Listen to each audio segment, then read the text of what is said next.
Hi there. Welcome to the Sober Circle channel. Enjoy this speaker tape.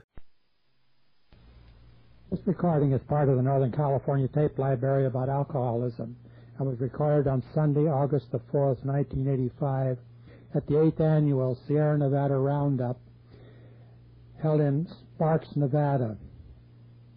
The speaker, Louise Robertson of Las Vegas, Nevada. Please observe the tradition of Alcoholics Anonymous and do not play this recording for entertainment or commercial purposes. And please do not break the anonymity of the speaker or any AA member at any public level. The original recording and this copy were both made by Bart Daniel of 1332 Santa Ynez Way, Sacramento, California, zip 95816. It's with a great deal of admiration and respect and a whole lot of love that I would like to give to you this morning Louise R. from Las Vegas.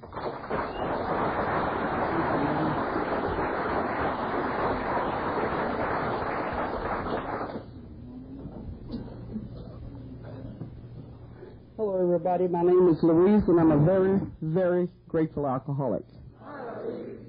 When I say Louise, she said Louise R. My name is Louise Robertson. And I don't mind saying that because I'm about as anonymous as cornflakes, so it really doesn't matter.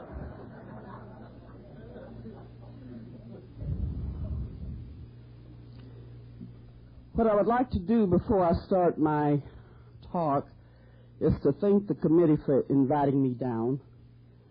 It is a great pleasure to be invited any place today, because I remember when nobody, including my mother, didn't want me over to her house, you know. So it's real, make me feel extremely good to be here this morning. And I want to also thank all of you for being here this morning, because I would feel extremely stupid standing up here talking to empty chairs. So I want to thank you for being here.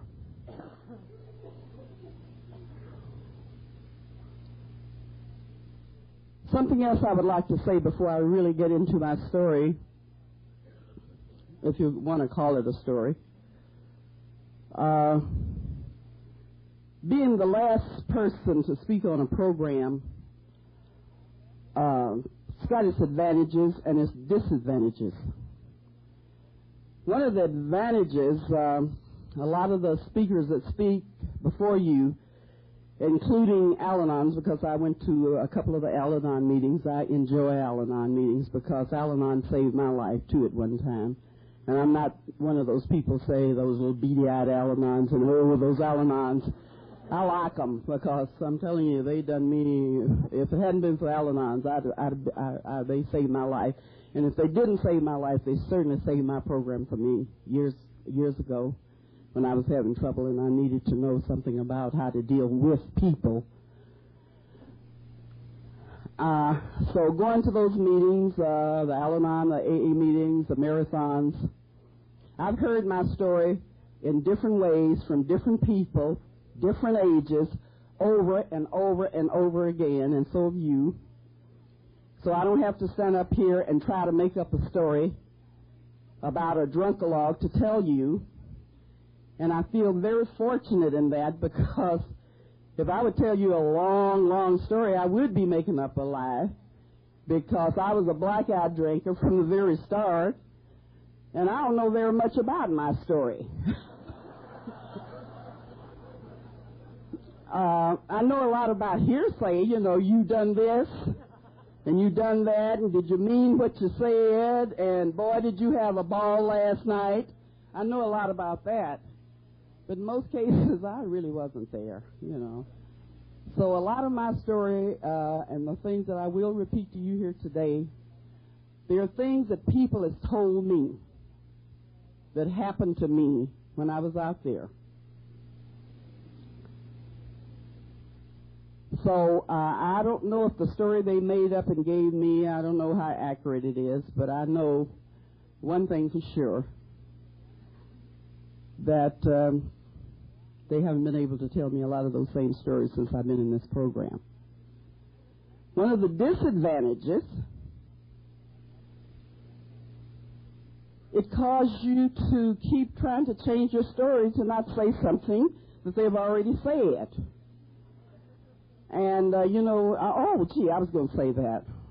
Oh, well, it's no point in me getting upstairs saying that because they've already said that. So when I first came to this program of Alcoholics Anonymous, one of the things that the people told me to do, and one of the things that I have been doing ever since I've been in this program, and it's basically telling you a little bit of what it was like, what happened, and what it's like now. And this is what I tried to do. They call this on programs all around the country, the spiritual meeting. And the first time that I was invited to speak at a spiritual meeting, I sort of panicked. Because I first said, spiritual? Geez. What do I say at a spiritual meeting? Because I was looking for spiritual, And what I think I was really looking for in consciousness was religious when they said that. But since then, and I hear a lot of people get here at this podium and they talk about the spiritual side of the program. And I've got news for you. My whole program is spiritual. And my whole story is spiritual. So I found out for myself, I don't have to try to change my story. It is spiritual. Because as Red said last night, he said that someone compiled a bunch of definitions out of the dictionary. I was extremely fortunate, and I have been fortunate ever since I've been in this program. Because, if I have to look for something a long time, I stop looking. First dictionary I looked in, and the first word that they said, spiritual, was intellect. And I sat there and I looked and I went, what do they mean, intellect? And then finally I put my own interpretation on it. Dummy, have you got enough sense to know that you can't drink no more? That's intellect. They say keep it simple. Been keeping it simple ever since. So that's the way I work my program. I've also heard a lot of people stand here at this podium and they say good things like, I had been to this halfway house and that halfway house, and I'd been geographically all over the world, and I'd slept under bridges, and I had done this and I'd done that, and I'd been in cat houses, of course. Whole bunch of things they had done. And you know what? I hadn't done those things. And I've never said that since I've been in these programs. And that's one of the reasons that I had been here for quite a while before I qualified for the program of Alcoholics Anonymous. I didn't belong here. And I knew I didn't belong here. Because all of the things that I had read, that I had heard, and that I had thought that an alcoholic was, I wasn't. And I didn't ever plan to be. A lot of other people say, they'd done this and they'd done that, and this family got them in, and that one got tired of them. They say, you will go this place. Nobody had even tried to get me in any type of program. Because I had a very good ability of making other people responsible for my behavior. I was good at it. I was a past master at it. And every single time that I would go out and get drunk and mess up and go someplace and stay 2 or 3 days, I'd come back and I'd blame Charles.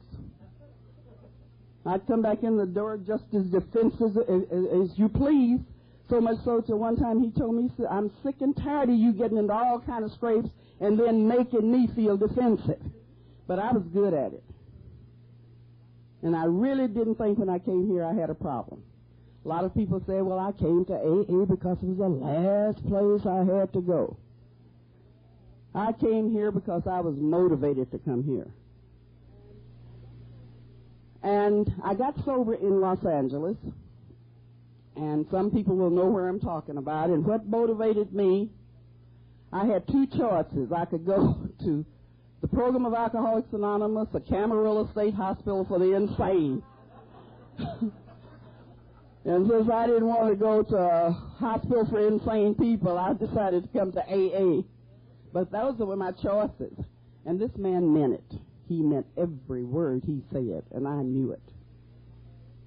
And the way the whole thing happened, he was working at the time in Newport Beach, and I was having fun.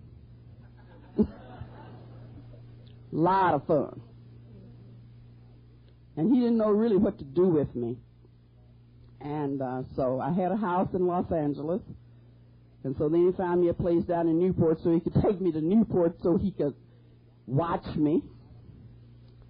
And then he dragged me down to Newport, and I met another little old drunk buddy just like myself down there, and we had a ball. We used to go over on the beach, and we would ramble around in the Laguna Hills, and we'd meet fishermen on the dock and go fishing, and I never held a fishing pole in my life. But the first thing I'd want to know when they got ready to get on the boat, you got something to drink, you know. And that's all I was interested in, and I was having a lot of fun. But during this time, I had some sort of little Mickey Mouse type job. And I kept that job for a reason, because I could always tell that man, as long as I'm working, you can't tell me what to do. I remember one week, my paycheck was $9.37, but that didn't make no difference. I told him I could take care of myself. And for some reason, you know, he seemed to believe it, because he kept, you know, feeding me with whatever he was doing, you know. So anyway, I met this gal down there at Newport Beach, and she was as bad as I was. And I liked to go. I tell everybody now, I was a rambling, roving drunk, and I'm a rambling, roving sober. Every time you look up, you see me someplace. But it's at a conference now, or it's some sort of AA affair or something of that sort. It's not where I used to go. But I would ramble around and I would rove around, and I like to party. As I said, I like to have fun. And I don't know, for some strange reason, Charles couldn't understand me having fun. And he couldn't even understand some of the people I had fun with, you know.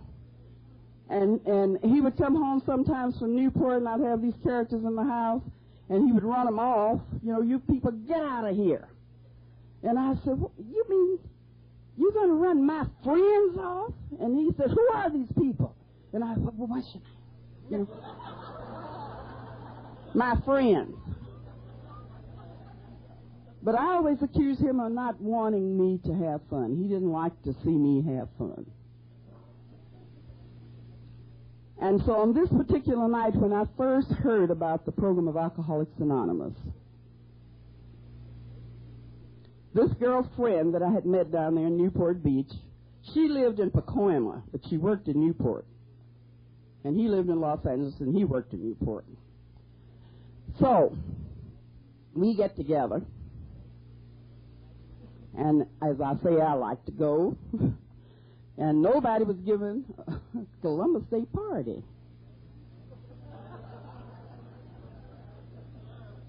So we decided to give a Columbus Day party, me and my little drunk buddy.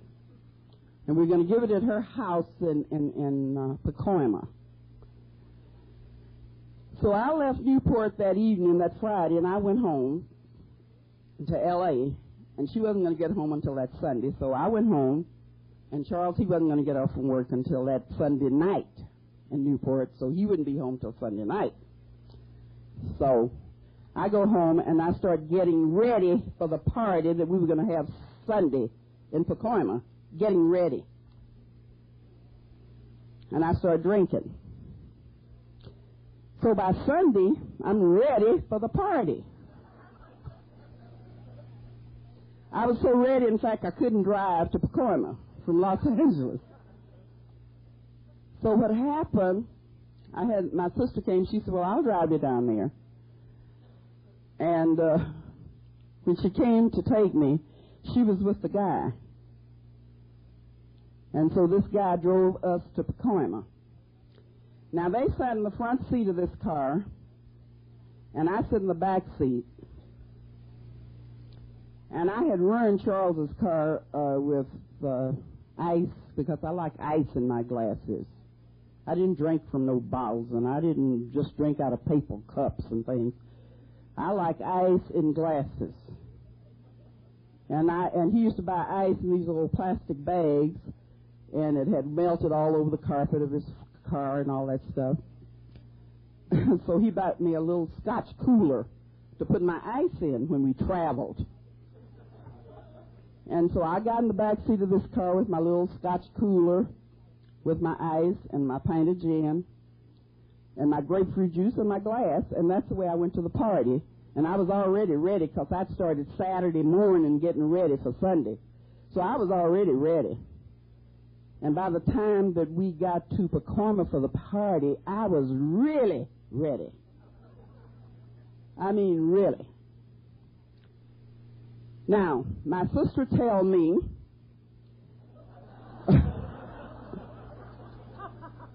that when I got there, I was the life of the party. And I'm not an entertainer, never have been, never hope to be. But she said I put on a floor show that Las Vegas would envy. She said I played the piano. She told me the next day, she said, I didn't know you could play a piano. Well, I can't. She said I played piano, I played bongo drums, I sang, and I danced. Now, I'm a very quiet person. But that's what she told me I done. So much so that this young man that was with her, and she said after I got through putting on the floor show, I went and got me a chair in a corner, and I sit there with my eyes open and watch the party go on around me, which also was my pattern. And she said, he asked her, she drink like that all the time?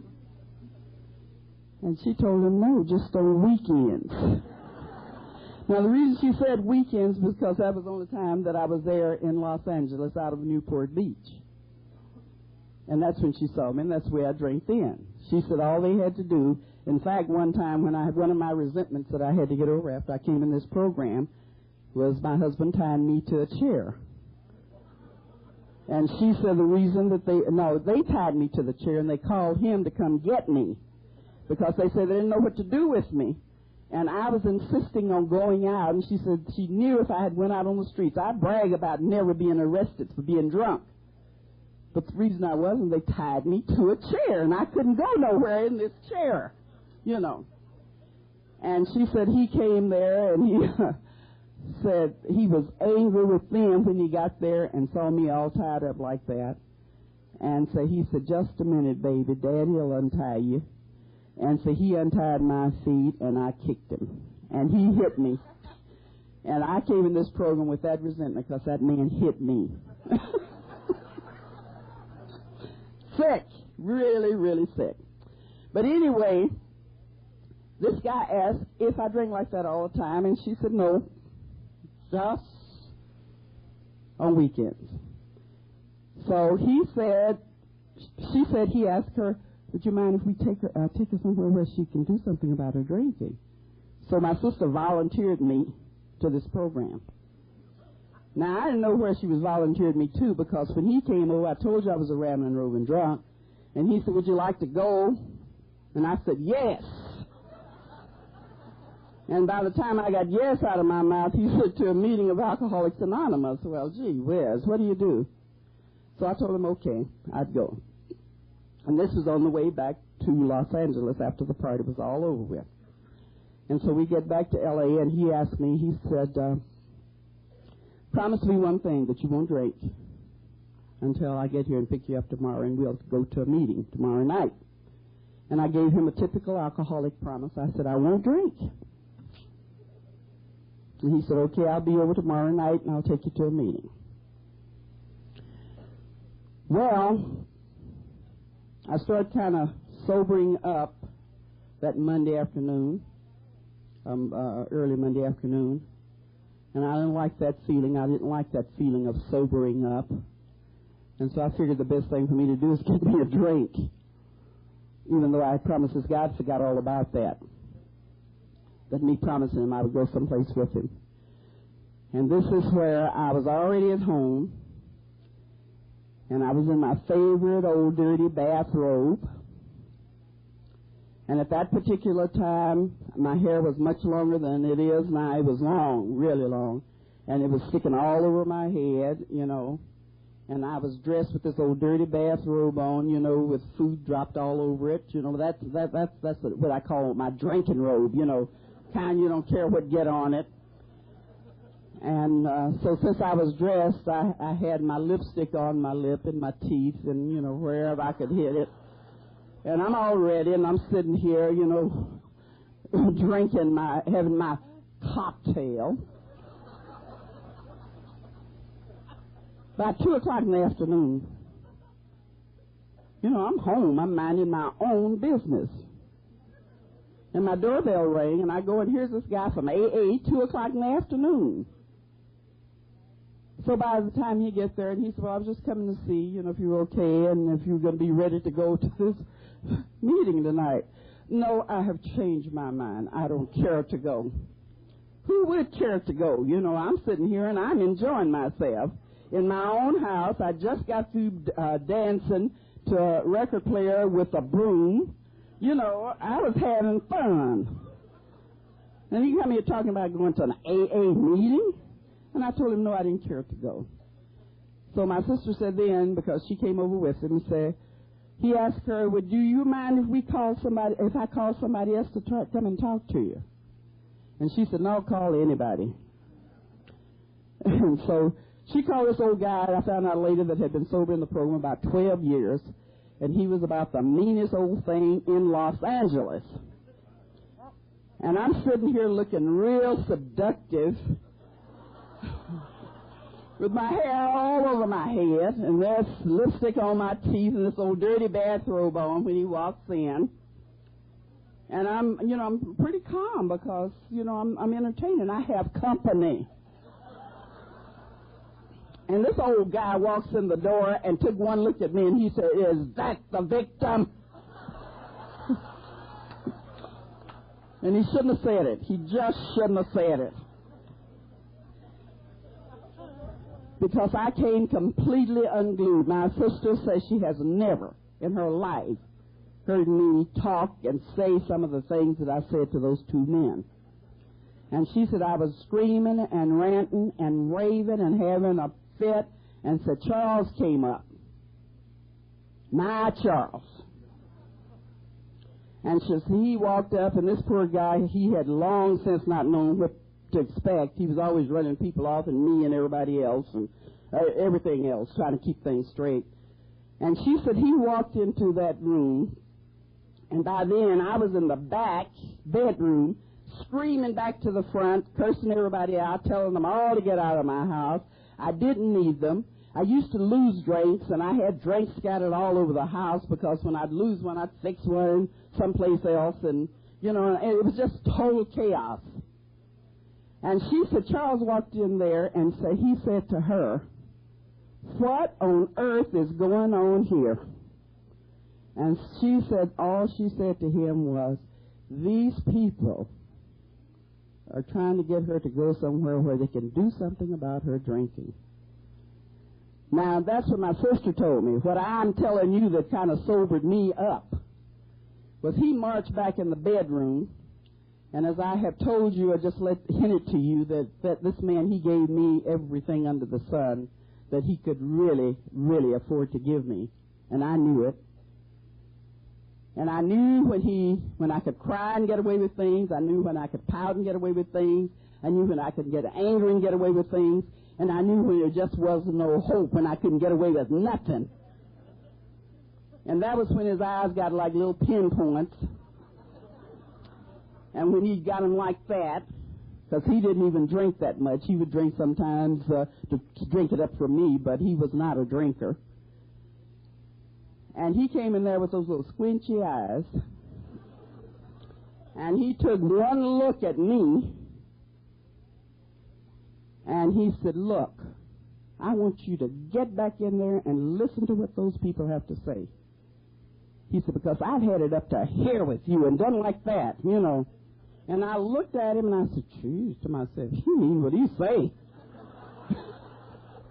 I knew it. I knew it. I knew it wasn't no point in me pleading, begging, crying, or nothing.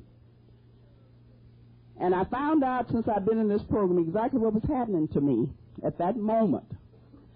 And we have a line in our program, we became self-supporting through our own contributions. I didn't want that to happen to me. So I went back in there to listen. I didn't want nothing about no aid or nothing else. I just knew this man had it up to here. And I knew my next step was out. And I didn't want to go out. And it's a funny thing, you know, when you think about going out, you think about, now, how will I support myself? Where will I stay? You know, and all this kind of good stuff, you know. But anyway, that's what was running through my mind. Not sobriety, not never drinking again, but, you know, it take what it take. And that's what it took for me. Anyway, I marched back in there and I listened. And they told me, said, look, we'll be back and pick you up at such and such a time and be ready. Don't drink till we get back. Okay. And I really meant that too. I really, really did. And we talk about miracles in this program. Mine started happening before I ever hit the door. Because my husband would not let me go around in the next room with nobody. And when they said, we'll be back, these two men, we'll be back and pick her up this evening, he said, okay, come get her and take her. That was a miracle. And I knew he really meant what he said then when he said, you know, he didn't even ask him where you going to take her, you know, what time you going to be back, nothing. Come get her, you know, just take her. That told me something. You know, maybe that's the reason I've been around this program so long. I was a fast learner. Told me something. Anyway, honest and truly, in my mind, I'd made the determination. I'm not going to drink nothing until they get back, and I'm going to this meeting and see what happened. Not see what happened to me, but see what happened to Charles. And see if he's going to change his mind about kicking me out. Really. Anyway, we went to the meeting, and closer to 8 o'clock, the more nervous I got. And I've done something that's detrimental to every single person in the program of Alcoholics Anonymous. I start thinking. And I was thinking, Jesus, he's going to take me where it's a bunch of drunks, and I'm going to be the only one there not drinking. So maybe I'd better have one drink before I go. So anyway, I proceeded to pick up the phone, and I called the liquor store, and I ordered a bottle. And I started getting myself together again, you know, and I'm thinking I don't have to, you know, be too plush because I'm going with a bunch of drunks, and who care how I look, or because they're going to look worse. Who care, you know. And that was the attitude that I had, and after a while the doorbell rang, and I'm feeling real good because I can feel that gin going down. And instead of being the man with the gin, it was the man from AA. Before he could sit down good, here comes the guy from the liquor store. Now I'm really sick. He went to the store, he paid the guy, and he set the bottle, the bag on the coffee table, and he said, we will leave this sitting right here, and we won't drink it till we get back. And on that happy note, I made my first meeting of Alcoholics Anonymous. Now,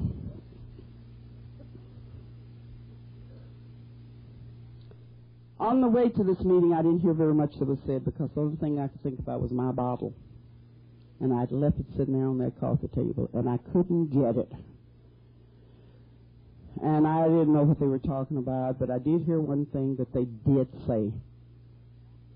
And one of the things that they said, is my watch right? Okay.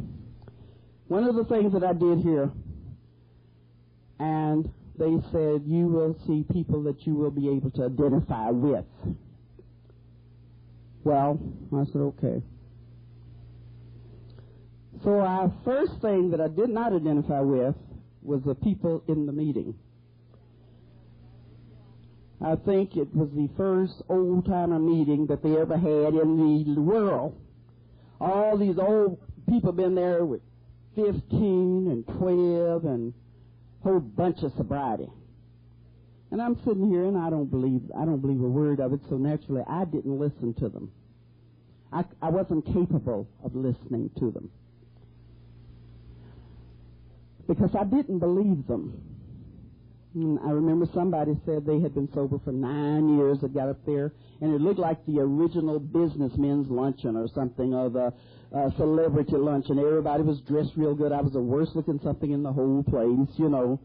They didn't look like I expected them to look.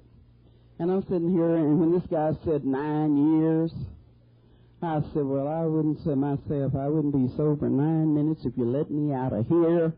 I just couldn't hear what they were saying. Near the end of the meeting, and we didn't ask if there were any newcomers here, and I guess we'll ask that a little later, but I am very endeared to new people because new people are the reason I'm standing here today. Because near the end of the meeting, they called some guy, and he came up to the podium, and he had to walk way across the room. And when he walked across that room, it kind of flashed back in my mind. They said I would identify with somebody. I identify with that guy because that guy want to drink, and I know it, and I want to hear what he's got to say and where he's got his mouth stashed or whatever. I want to hear what he's got to say because he was trembling, and he was shaking, and he was nervous.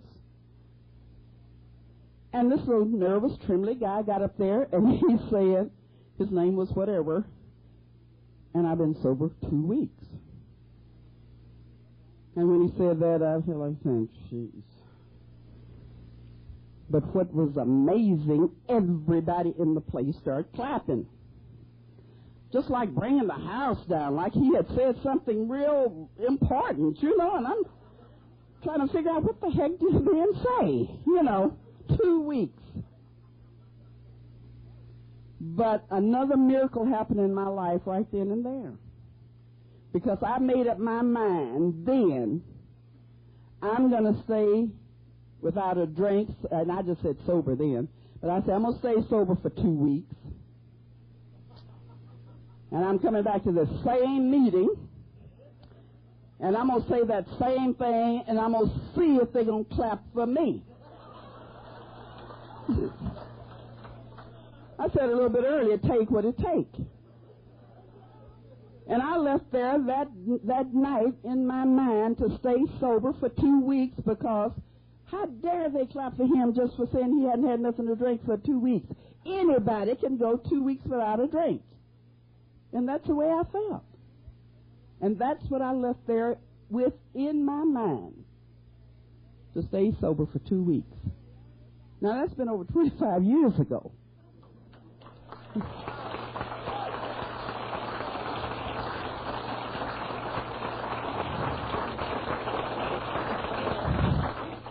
And I can stand here and I can truthfully tell you I haven't had a drink or a mood-changing chemical in those 25 years. And for that, I am very, very grateful.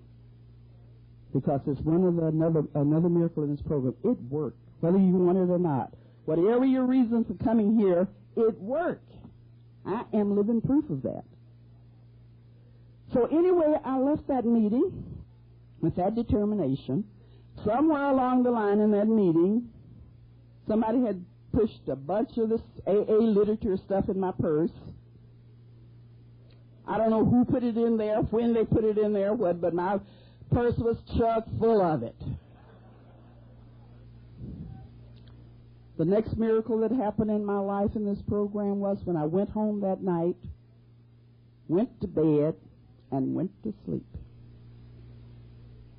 Went home, went to bed, and went to sleep. Now, that might not sound nothing like nobody in this room but me. But to me, see, in California, it's not like Las Vegas, see. I got to Las Vegas late. You can drink 24 hours there. At Los Angeles, you couldn't.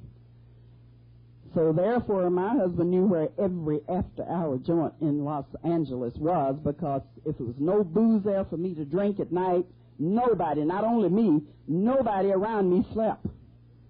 So he had to start finding places, if it wasn't there, where he could have something there for me to drink, for me to go to sleep on. But I went home that night and I went to bed. I didn't even notice that the bottle that I had ordered from the liquor store was off the coffee table. I hadn't even noticed it. But the funny part about it that I heard later from Charles was that he came in and saw that bottle there, took it and put it in the trunk of his car. He said, so when I came back and started screaming and hollering for a drink, all he would have to do was go to his car trunk and get it.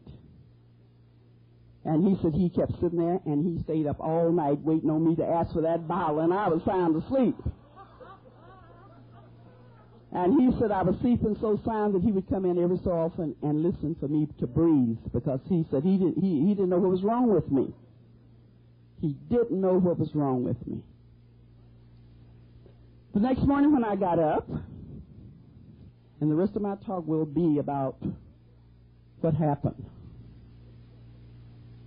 What happened?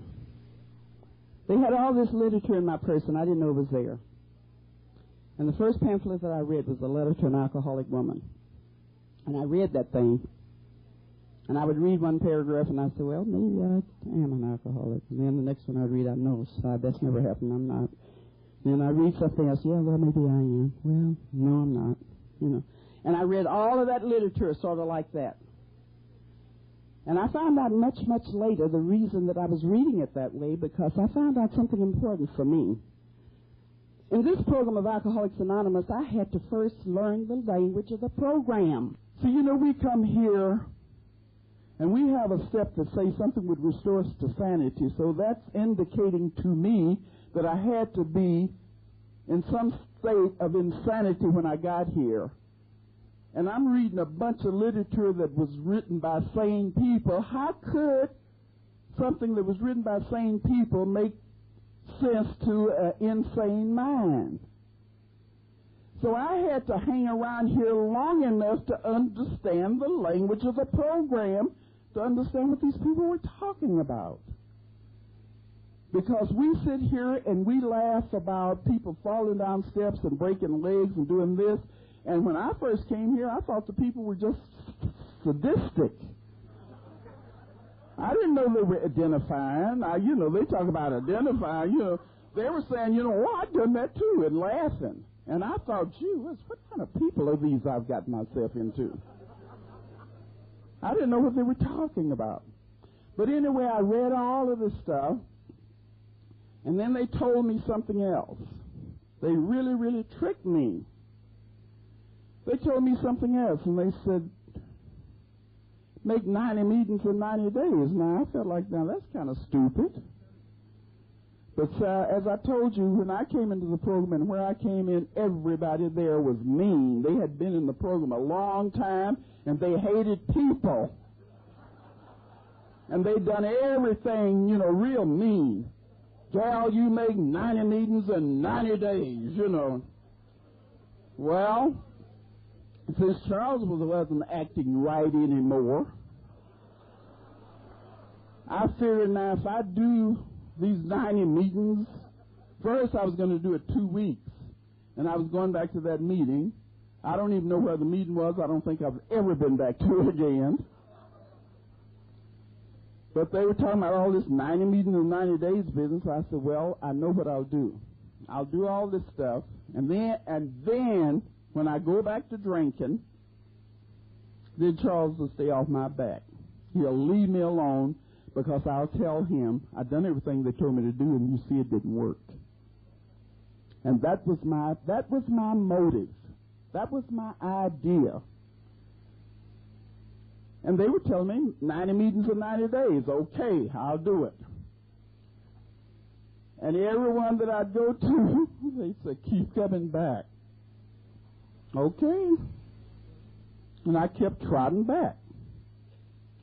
Well, in this going back, somebody said something about, and you get this big book. This is the Bible of this program. Them mean people. And I feel like I don't want that book, I got a bunch of novels. I got a bunch of books. I don't want that thing. But one of the secretaries got it one night and said, and if you don't have the money for the book, it was $4.50 then, if you don't have the money for the book, see the secretary after the book and we'll make credit arrangements. Credit arrangements. I hope they don't think I haven't got $4.50.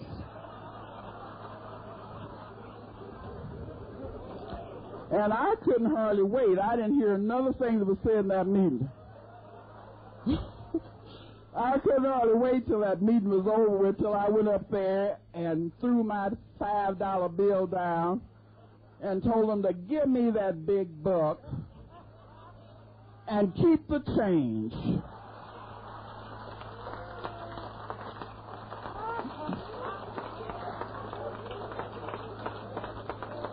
I didn't want them to think I didn't have $4.50.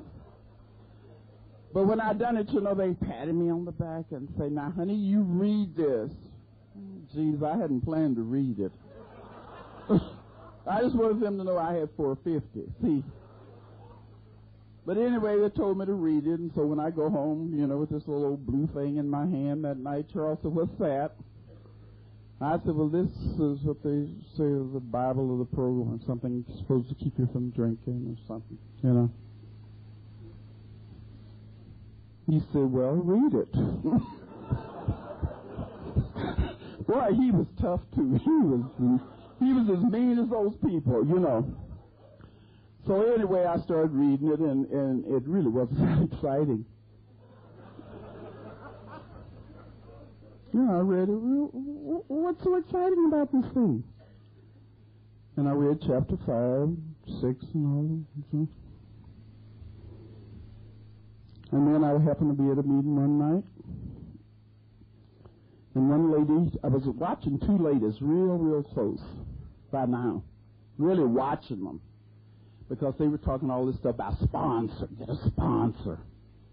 Well, see, all those sponsors, I ever heard anything about them people who had some money, you get them to sponsor you, for things. So anyway, they was talking about sponsoring. I'm trying to see who's going to sponsor me. And I'm watching these two ladies, and one I really did like. Both of them, in fact, I liked. One was kind of sour-like, and the other one, she was a little more up. And I was especially watching her at this particular time. And she said something. She said, well, I'll tell you what I done, when she was in one of her talks. And she said, and I worked those steps. And she said, and I worked all my steps, and when I worked my fourth and fifth step, it was just like a weight had been lifted off of me. And that's what she done. So I guess I was almost in my 60 days by now. Keep going back, still not knowing what I'm going back for, still trying to find out what to do so when the next time I went out and drank, Charles wouldn't bother me. But something is still rubbing off, because I'm still going back now, and I'm not really counting the days as much as I had been. And so when she said she worked the steps, I thought, I guess I'll do that. So I got started. And the first basic step, say, in one afternoon, and it was a Tuesday, I remember this. On a Tuesday afternoon, I sat on the side of the bed, and I took my 12 steps.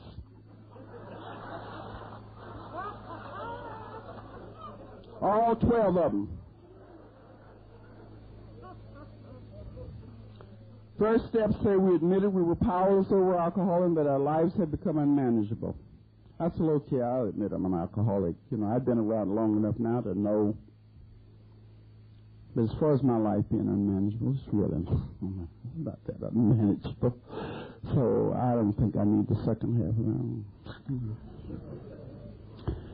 that. Something would restore us to sanity. Well, I've never been in an insane institution in my life. I don't need that one. I skipped over that one completely. I forgot that I had a choice AA or Camarillo State Hospital. That didn't mean nothing, I just skipped over 2 because I had never been insane. And I went on and I took 3, and we made a decision to turn our will and our lives over to the care of God as we understood Him. And I said, well, some things, yes, but, I can handle most of my stuff. And I'm wheeling and dealing by now. I've been on this thing about 20 minutes, Fast study. 4th step, where you're supposed to take this inventory, this fearless inventory. And I've heard something in some meetings, where you do this, and if you don't, there's something in there and that you don't like it, you can always burn it up or tear it up after you do what you're supposed to do. And so I took my 4th step. I got me a little scrap of paper, took it, And I said, if it hadn't been for Charles, this wouldn't have happened. And if it hadn't been for my mother, something else wouldn't have happened. And if it hadn't been for my job, this wouldn't have happened. And if Charles had gotten me that so-and-so when I wanted it, that wouldn't have happened. Boy, and it was a good one, And when I got through with it, and I looked at it, and I read it, and I reread it, and I said, I don't know why I should burn this. I think I ought to give it to them, let them see what they've done, why I'm this way, I wanted to Xerox copies and give it to everybody, let everybody see what was happening with me. And then I went on to my 5th step, and I was trying to think, now, who can I go and talk this over with, that will understand. Basically, what I was looking for, then somebody going to agree with what I had said, and that's the way you're supposed to do it and all that kind of stuff. But anyway, I figured I had time for that. And I went on down to the step when, where we're supposed to, these resentments. And I didn't have no resentments. If I hated you, I hated you, but I didn't have no resentment. I didn't have nothing to do with resentments. And, of course, I had always been spiritual, of course. I had already heard the statement, help me to raise my kids to be God-fearing, and I was scared to death of him, and I knew I was going to burn in everlasting hell or wherever that was, and I'd sinned all the time, so, I thought I'd been written off a long time ago, so, that was just sort of thrown in there for something. So then I proceeded to carry the disease. 12 steps, we carry the message, and I'm running around. In fact, in the big book where I talk about into action, the 6th chapter, I thought it meant into activity. I had a car, and I'd pick people up and take them to meetings, and we would do things, and I would give parties, and I was having a ball. Only one thing was happening. This woman that said this that I was watching, she said, and when she'd done all these things, felt like a weight had been lifted off of her. So when I got through with my 4th step, and then I finally talked to somebody or some person that I just happened to know about what these people had done to me that was as sick as I was in the program, they said, girl, the same thing happened to me too, And so I took my 5th and everything. And so after I got all that done, then I'm sitting back and I'm waiting on this load to get lifted off my shoulder. Because that's what she said, after you take your steps, the load's lifted, right? And I waited and waited, waited and waited, so much so that I was getting ready to go back and tell her, you must have told me wrong, because the load hadn't been lifted off of me. I also told this woman that later became my sponsor, I said, people are always getting up there and they're quoting things that's in this book. I said, and I haven't seen it. Well, have you read your book? Yes, I've read my book. The answer she gave me? Well, honey, go back and reread your book. That's all she said. Just go back and reread your book. And one of the things she told me to do, she said, when you read the book, what did you do? I said, I started at chapter 1. She said, well, did you start at the appendix, the doctor's opinion? Oh, no, well, I didn't think, that's not necessary. Well, yes, it is necessary. So when I went back and I read that, she said, what did they say in the doctor's opinion? and she made me almost say verbatim different things that were said. But this was farther on into my program, because before that happened, when I first read that book, and people said the big book said this, and the big book would say that, and the big book, I started quoting the big book to let people know how smart I was, but I didn't know what the book was saying. I was just quoting words. But by now, I've been around long enough. My 90 days is over with, and a whole bunch of other stuff has happened. I mean, a whole bunch of other stuff. And by now, I'm kind of afraid that maybe I won't be able to hang around this program. So I'm serious now. I have gotten to the serious part of this program. And I read this stuff, and she said, what does it say in the doctor's opinion? And I said this, and she said, no, that's not the part that I really want you to get. So she kept asking me questions like that until finally I said, well, it said something about me having a psychic change. But you have to have a psychic change. And she said, no, you have finally begun to see what you're looking at. See what you're looking at. I hadn't been seeing what I was looking at. So I started seeing what I was looking at. And I started thinking in terms of, what do you mean? And this is what I mean today when I say, you have to start learning the language of this program. You got to know what you're looking for. And I was already having a psychic change, and I didn't know what was happening to me. So, a lot of times I found out, even for myself, I have missed a lot of good things by not knowing what's right for me. And then I kept on reading, and so finally one day she really asked me the $64,000 question. She asked me, Louise, what is the first step in recovery? And I said, we admitted we were powerless over alcohol, and our lives had become unmanageable. And she said, no, it's not. And I said, it is too. She'd just been sober, about 12 years longer than I had. How does she know? And I said, yes, it is. She said, no, it's not. I said, well, what is it? She says, it's in the book. It's in the book. And I'm reading that darn book, and what is she talking about? Well, see, we admitted we were powerless over alcohol and our lives had become unmanageable is in chapter 5, right? I'm reading, and before I get to chapter 5, way back in chapter 3, it say we have to concede to our innermost selves that we are real alcoholics, and that is the first step in recovery. I hadn't seen that before. Hadn't even seen it before. And I'd read that book a couple of times by now. Hadn't seen that before. Had missed that completely. Another thing that I'd missed completely, out of all those meetings I had been going to, every single meeting I went to, they were reading chapter 5 and how it worked. And I got so bored with it that I started trying to get to the meeting after they had read it, because I was sick and tired of hearing it. But you know what I was doing all that time? Running all over the place asking the people how this program worked. How did it work? One night by accident, I happened to be there before the meeting started. And I'm sitting there, being bored again by chapter 5. And somebody said, chapter 5 and how it worked. I said, what?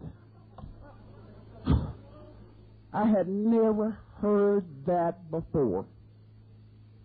So when I told Helen about that, she said, now you're not only seeing what you're looking at, you're listening to, hearing what you're listening to. Hey, now, I think now I'm growing up. I am growing up. I'm not only being able to see, I'm able to hear how it worked. Now, by now, it's time for me to really figure out how the heck do you work these steps? What do you do about them? Just how do you go about it?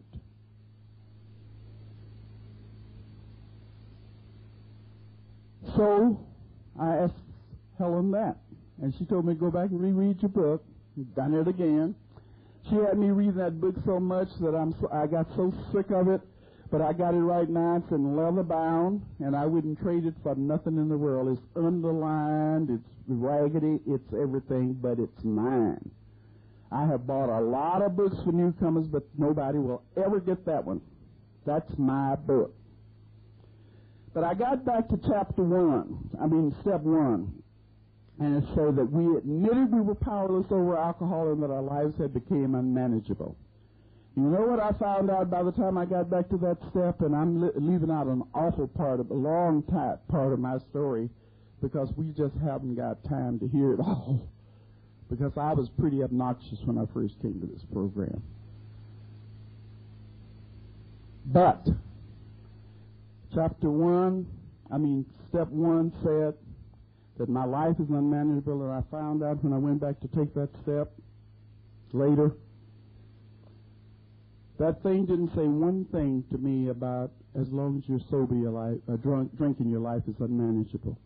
It says that my life is unmanageable, and as far as I am concerned, drunk or sober today, my life is unmanageable. I can mess myself up in 10 minutes. It would take me 10 years to get out of right now if I listen to Louise. Louise, just got problems, And I can't listen to me. And my spouse used to say something else I used to didn't understand.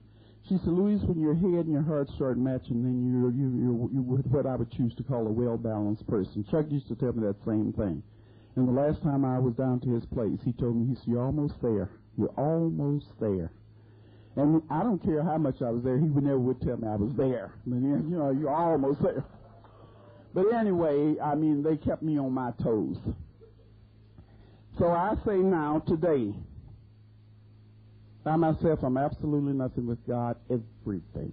Everything under the sun with God. So, drunk or sober, my life is completely and totally unmanageable. Came to believe that something will restore me to sanity. I still have problems with that, and I guess I'll have problems with it the rest of my life, but that's all right, too, because I found a real good substitute for me. And I just say, something would restore me to sane behavior patterns. And as long as I say that, I'm very, very comfortable, because a lot of the things that I've done were not sane behavior patterns. Today, a lot of the things that I do, I would choose to call them sane behavior patterns.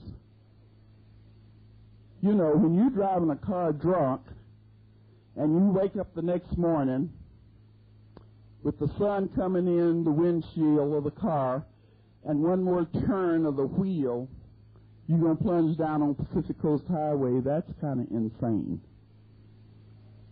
And people talk about, they don't believe in God and all this kind of stuff. And somebody else, one of the other speakers, said it. I got news for you. If you're drinking the way I did, and you're here today, something saved you. And I choose to call it God. Because even the people that helped me to get out of that car that morning on that bluff down there in Newport Beach, they said, lady, you were lucky. Today I know that God had something better in store for me. Is the reason that I stopped, or the car stopped. I don't know what happened. But the car, just one more turn of the wheel, they say, lady, if one more turn of that wheel, and they were afraid to get in and back it back. They pulled it back. It was that close to that, to falling off that cliff. So that was insane. And from that point on, I have never had any trouble with step 3. I made a decision to turn my will and my life over to the care of God as I understand Him. I don't care if nobody else under the sun do it my way. As I understand Him. Because I know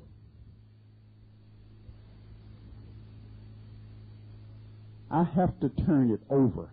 And I don't turn to little things like I thought, and I try to handle the big things, or the big things like I thought, and I turned it all over to him.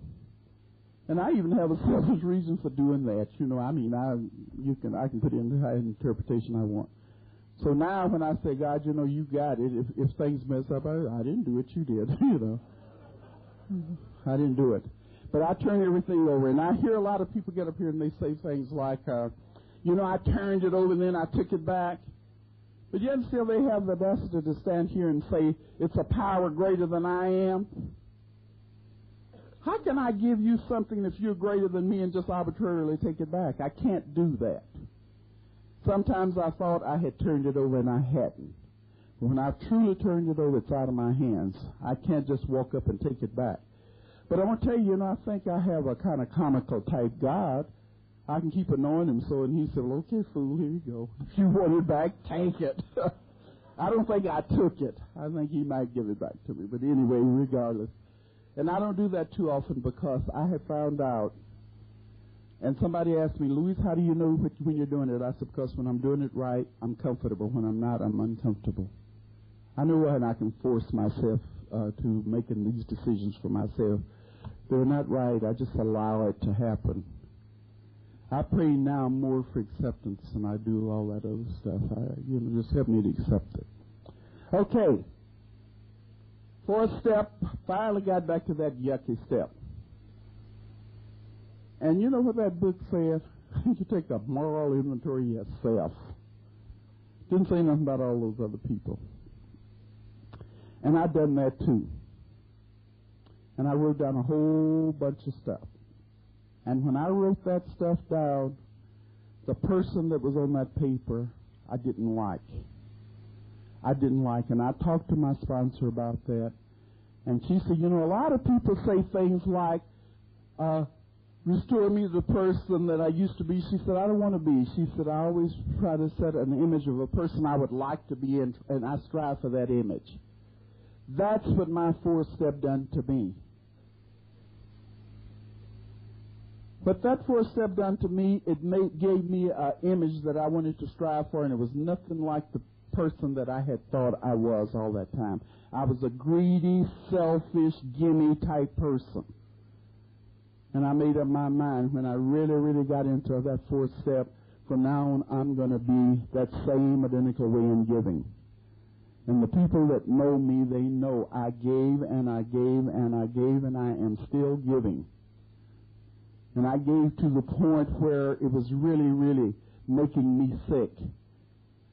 And I was so excited about what I was doing and what I was giving that I was going to hang in there. And something was telling me, this higher power that I choose to call God was telling me, hey, Louise, it's time for you to move on. It's time for you to get out. But I like this, you know, and I want to prove this. And time for you to move on. And I did. I choose to pull out. And everybody was asking me, well, what are you going to do now? I said, I don't know. I haven't got the slightest idea. And I really was telling the truth. I didn't have the slightest idea. But see, I'm that type of a person. I believe in my God. I believe he either is or he isn't. And if he is, and he took care of me when I was totally incapable of taking care of myself, there is no reason under the sun I don't believe he's going to take care of me now. So when I say I rely on that God, that higher power, I believe every word I say. And I know that I'm in the right place. I know I'm doing the right thing. And that's what I do. I got back to those making amends, and when I was talking about the Al-Anon, this man that had been so good to me and had been an enabler, what we call today an enabler in my life, because he almost loved me to death. There came a time when I had to make a decision where he was concerned, and I didn't know what to do. I liked this, but I didn't like that. So I went to my Al-Anon sponsor, and I was telling her the story and what I was going to have to do, the way I felt. And so when I got through talking to her, and she said, I'm going to tell you, you're going to have to do what you feel comfortable doing. And I had to do it, and it hurt. somebody was talking in one of the meetings, I don't know if it was AAR and where I was, and they were talking about how the decision that they made hurt. And it hurt. It hurt way deep down inside. Because that man, I loved him to the day he died. But I couldn't live with him. And I had to even find it necessary to tell him that my book said God as I understand him, not Charles as I understand him. And that hurt. And a lot of things happened in between. And it's another whole story that I don't have time to go into. But we were friends. When I moved to Vegas, he came up there and stayed with me as a friend for several months before he passed. And he was a good guy. He saved my life in one way, because if I had been out on the streets drinking the way I was, I would have been dead a long time ago. But he enabled me to drink the way I did by doing some of the things that he done. So when I got to there, I had to get rid of resentments. I had to get rid of a whole lot of things because I found out something very, very interesting when I started looking at me, my life, my whole program, everything. You know, we in Alcoholics Anonymous, we have done an awful lot to people and to people that we love, our mothers, fathers, sisters, brothers, husbands, relatives. We've done an awful lot to them. But you know what? I found out, being sober and being honest, a lot of those people done a lot of things to us too. But see, we felt so guilty all the time, at least I did. I felt so guilty all the time that I found myself sort of being manipulated because I wasn't quite sure. I didn't know if I should, or well, you know, they've been so good, and then I got to stay here, and I got to put up with this, or I got to do this, because if I don't, then this is not going to happen, or that's not going to happen, and that's what's happened. But you know, when you can start looking at things, just like they told me, when you can start seeing things that you're actually looking at, sometimes you will find a lot of discrepancies that you just don't like to admit that are there. But if this is an honest program, you have a right to look, and you have a right to talk, and you have a right to try to communicate. And the reason that I started going to Al-Anon, because I tried to get him to go to Al-Anon. But when he went in there and he said they wanted to know what his problem was, and he said, her. And they said, well, she's going to AA for herself. What do you, and you're coming here for yourself. And when they tried to point out some of his problems, he didn't have any. He was one of those captains of his fate and masters of his soul, people. And I was the puppet, little peon. Okay. So anyway, that happened. So I went through all those steps. My 10th step is as important to me today as it was the first day I really took it. I take a 10th step every night. Every night that God sent. See, they told me when I first came to this program, they said, how often did you drink, Louise? I said, every day. They said, well, you're going to have to do some of these things every day. One of the things they told me I was going to have to do every morning when I got up, I had to pray. And I had to ask God to help me through the day. And when I go to bed at night, I had to thank God for helping me through the day. I do that religiously. Religiously. But before I go into that prayer, I also have another little prayer of my own. And it's basically, God, please forgive me for anything that I have done to anyone today, real or imagined. Forgive me for it. And when I do that, I'm sort of relieving myself, because a lot of times we do things to people and we are not even aware that we're doing it. And they're going around hurt and we don't know why, but I ask for forgiveness for that. And when I do that, then I feel comfortable. I feel good. I can sleep good at night. I don't have too many restless nights. We hear a lot of people around here, and they talk in terms of, you know, I'm so happy. Yeah.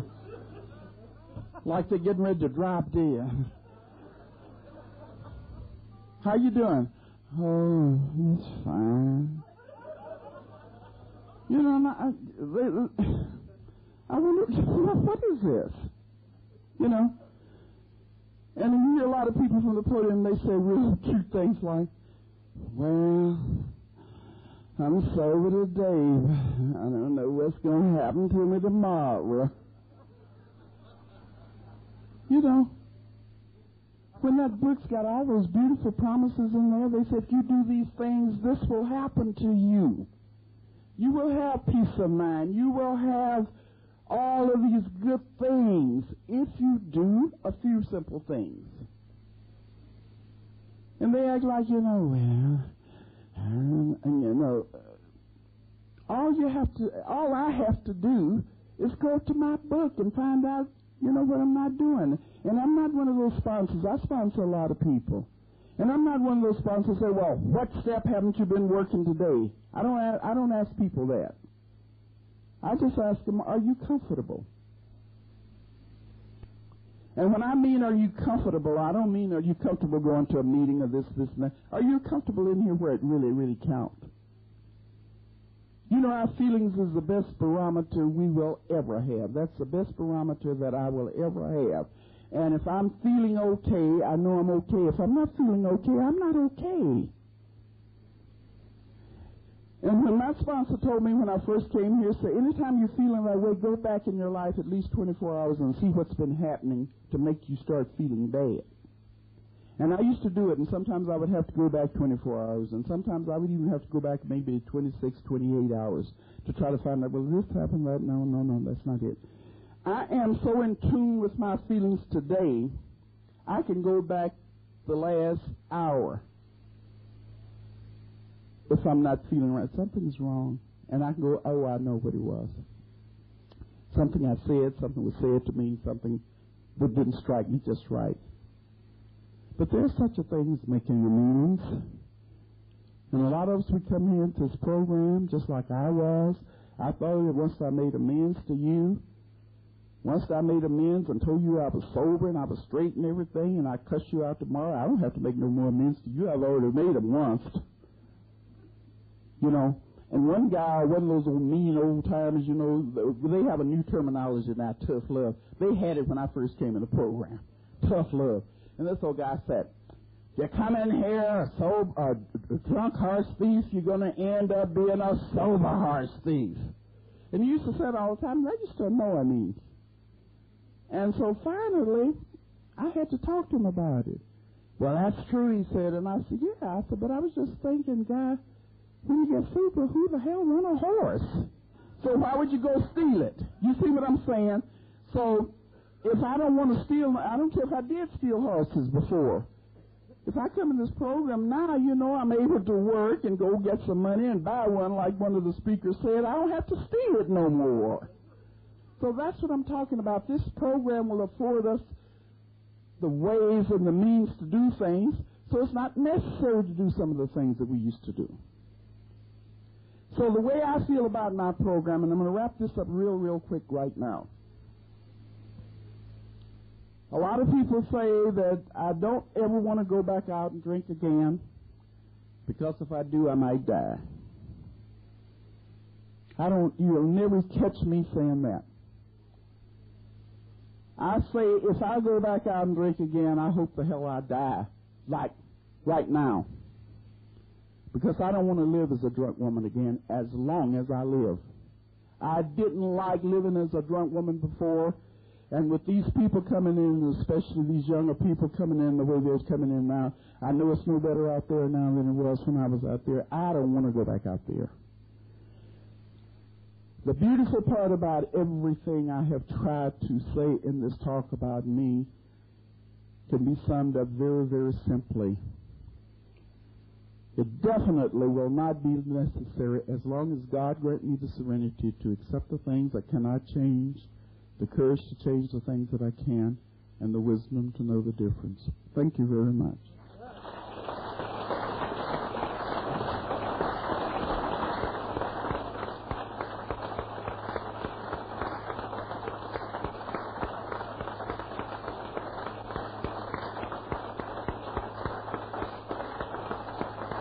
Dynamite.